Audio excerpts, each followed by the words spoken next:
Board of Trustees of the National Cathedral is fighting off claims that the edifice is unnecessary. Secretary to the board, Reverend Victor Kusipoating, maintains the cathedral, once completed, will be a cash cow for the country, even though it will not be fully funded by the taxpayer. We'll hear from him shortly, but after almost 2 years, the first phase of construction has begun in earnest in spite of public opposition to the idea. My colleague Emefa Apau has been tracking progress of work for some time now, and here's her report. The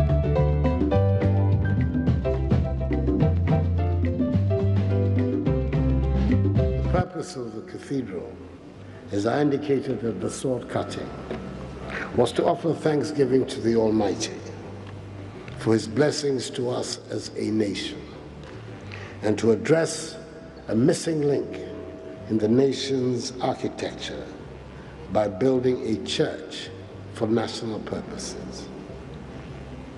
We're grateful to the Almighty that exactly a year on, and once again on my way to the Independence Square celebrations, we're gathered here to unveil the design. President Akufo-Addo on March 6, 2018, at the launch and unveiling of the architectural design for the more than 5,000 capacity National Cathedral. The building is conceived as a podium with all its services underneath, and the pavilion of the church sits on top of it, being able to be seen from as far as we really to be seen in the Accra skyline, with its tower, its spire, with its cross, and its pointed roof line. We aim for this building to be an iconic emblem of the nation building that the president has set. A national monument expected to house chapels, baptistry and mausoleum, as well as a 5,000 seats main auditorium, expandable to 15,000 people for national events and celebrations. This announcement was met with disapproval from various quarters, with many questioning the timing and priority of the project and even the location. The position of the minority is one that opposes religious freedom. We in this country are all people who are God-fearing, and we all worship the Almighty. There's no doubt about that.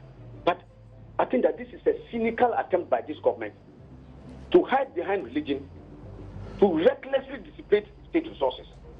So what is happening is not only a misplaced priority, but also a reckless dissipation of our resources and a lawless act in the making. But President Akufo-Addo's response to the critics was emphatic. I'm aware that there are some who do not share my views on this matter. I respect their right to differ, but I'm comforted in my decision by the vast numbers of enthusiastic supporters of this project, whose spiritual dimension is limitless. National Cathedral is to serve as a gesture of thanksgiving to God and to give me an opportunity to redeem a pledge I made to him before I became president. In December 2018, Mr. Akufo-Addo will announce a personal contribution of 100,000 Ghana cedis towards the construction of the cathedral at the launch of a fundraiser. And despite a government position that the cathedral was not going to have any governmental contribution financially, Finance Minister Ken Ofori-Atta, in his 2018 presentation of the budget statement, announced government will provide an undisclosed seed capital for the construction of the controversial National Cathedral. Providing the land, the secretariat, and some seed money for the preparatory phase. Mr. Speaker, the President is determined that the building of the National Cathedral would not put undue financial burden on the state. It will have religious studies, it will have a Bible museum, it will have spaces for education, which is fundamental. The ultra-modern facility, designed by British-Ghanaian architect David Ajayi, is expected to be erected on a vast landmass, more than 6 hectares, in one of Ghana's prime locations, Ridge. The building is conceived as a podium with all its services underneath, and the pavilion of the church sits on top of it.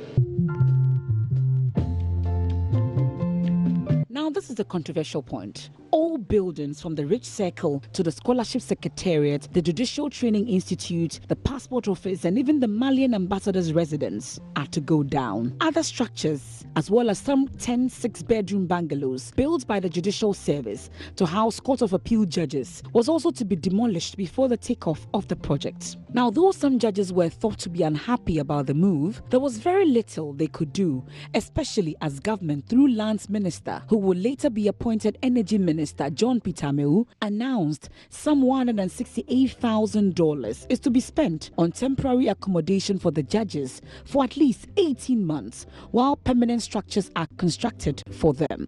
Relocation costs, construction of new buildings, and even making 10-acre land available for the training school. All these are cost implications. And how much is this going to cost in total? The renting per bungalow per month, I think, is in the range of about $3,000 or $2,500 or so dollars, per month. These are very high-class buildings that, very prime area. So you multiply by the number of buildings that we have rented out. How many units are we renting? In all, we are renting about 12. When asked about the source of the financial arrangement for the relocation of the judges into temporary facilities, this is what Mr. Amewu had to say. There's a financial arrangement that we have undertaken, and I know some individuals, are very instrumental in making sure that this comes to reality. Is government paying for this? Government efforts, of course, will be, the salaries that they are paying the workers to make sure that this thing is undertaken. The government on its own is putting a CD into this. But of course, the efforts of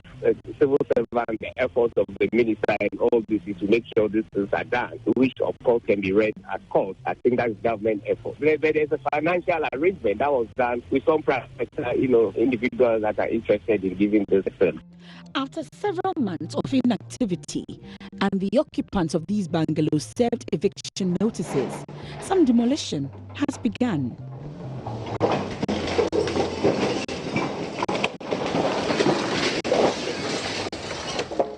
Earth-moving equipment are on site, brazing through the structures to make way for the project. At one of the sites where the demolition is ongoing, you can see behind me the earth-moving equipment that is already demolishing these buildings to pave way for the construction of the National Cathedral. Before, we've been here and that did not happen, but this time it looks like the action is on and all is being made ready for the construction of the National Cathedral. Now, it's been nearly 2 years since President Akufo-Addo broke ground for the construction of the cathedral. And as the demolition exercise is underway, there are questions about when exactly the construction will begin. Meanwhile, the 18-month period announced to rent temporary accommodation facilities for the appeals court judges is almost up, and one wonders what happens after the 18 months elapses. One after the other, these structures, some of which were only 5 months old, are going down. And finally, some work can commence on the cathedral project. Amatha Apawu with that report. We can now hear from Secretary to the National Cathedral's Board of Trustees, Reverend Victor Kusi-Boateng, who's been responding to criticisms about the edifice. Building the kind of a cathedral we are building doesn't happen in a day. The first phase is the drawings, the architectural drawings, after which you go to the structural drawings, after which you come down to the acoustics, after which you come down to the landscaping, and then quantities and all that. And like you already know, it's a very, very imposing and a building. So that's going to take us months and months and months. We are at the demolition stage, and we are almost set with the drawings, and very soon you guys are going to see action on the ground. Okay, so in all, how much are we looking at in this construction? How much money is involved? We are not going to spend anything less than $100 million. Yes. Okay.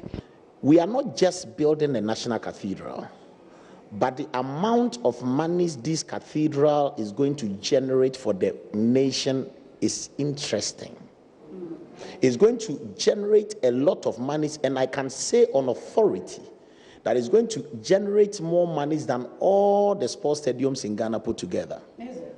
Yes. How come? Okay, number one, let me tell you. One, it's going to be, we want to create something like an African Israel tourist center.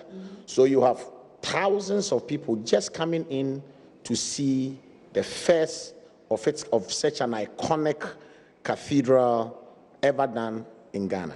It goes beyond the regular national cathedral that we are talking about, when our models are ready to be very interesting. And secondly, you and I bear record with me that Accra Sports Stadium was built with your money, the taxpayers' money, 100%. Am I right or wrong? Right. And then every generation of income goes into the consolidated fund. Am I right or wrong? Okay. For the first time, your tax money is not going to pay the National Cathedral, and yet every dime that shall be realized will go into the consolidated funds like the sports stadium goes in. Why should we fight it? Because we are rather spending our monies, rallying throughout the world, talking to presidents, talking to people, and people are ready to support us. The president mentioned that he was going to give you a seed money. How much is he giving you? They still haven't told us. We're still pushing. We know the challenges. If it comes, praise God. If it doesn't come, we are ready to work. We are ready to build this cathedral.